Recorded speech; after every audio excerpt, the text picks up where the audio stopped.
बढ़ेगी। तो पहले तो सबसे पहले कौन अफेक्टेड होगा? एक महिला होगी। महिला के शरीर से बच्चा जा रहा है तो उसके साथ खून भी निकलेगा। तो क्या वो ब्लड फिर से बन पाएंगे? नहीं। माँ कमजोर होती जाएगी, प्रॉपर बॉडी वर्क करेगा नहीं ना। आप चाहे जितना भी खाएं, लेकिन पहली वाली चीज जो पहली बार का बॉडी था जितना वो नहीं है ना। अपने शरीर देखे तो बच्चे को तो चले जाएगी तो बच्चे को कौन पाएगा, कौन देखेगा, उसका ख्याल कौन रखेगा? तो क्या जरूरी है? सबसे पहले खुद की हेल्थ भी देखनी है ना। अब क्या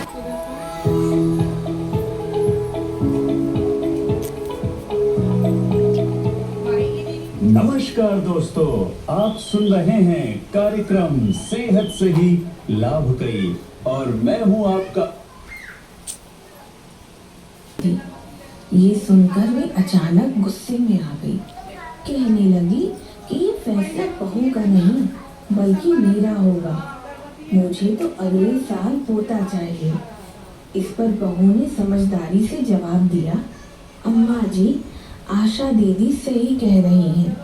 यह फैसला मेरा और मेरे पति यानी आपके बेटे का होगा और जब तक मुन्नी 3 साल की नहीं हो जाती तब तक हम दूसरे बच्चे के बारे में सोच भी नहीं सकते। बस इतना सुनते ही सासू माँ भड़क गई और खूब हंगामा किया।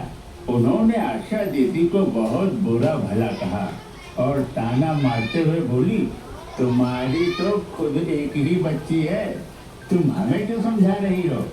बात इतनी बिगड़ गई कि आखिरकार आशा दीदी को कहना पड़ा, अब मैं तुम्हारे घर कभी नहीं आऊंगी। अच्छा हुआ कि हम समय पर पहुंच गए और सबको समझाया। हमने आशा दीदी को भी समझाया कि सास की नासमझी के कारण वे अपना दायित्व नहीं भूल सकती। मुझे तो उन्हें गांव की भाषा में ही समझाना पड़ा। मैंने कहा, जब आप दूध देने वाली भैंस को देखकर ये कहते हैं कि अब दूसरा बछड़ा मत दो, तो आपकी बहू और बेटे के जीवन की भी तो कोई योजना होनी चाहिए। हमने उन्हें बहुत समझाया। ये परिवार नियोजन सिर्फ रोकना नहीं, बच्चों में अंतर कितना डिफरेंस होना चाहिए ताकि पहला बच्चा और जो दूसरा बच्चा वो एक दूसरे को समझ पाए।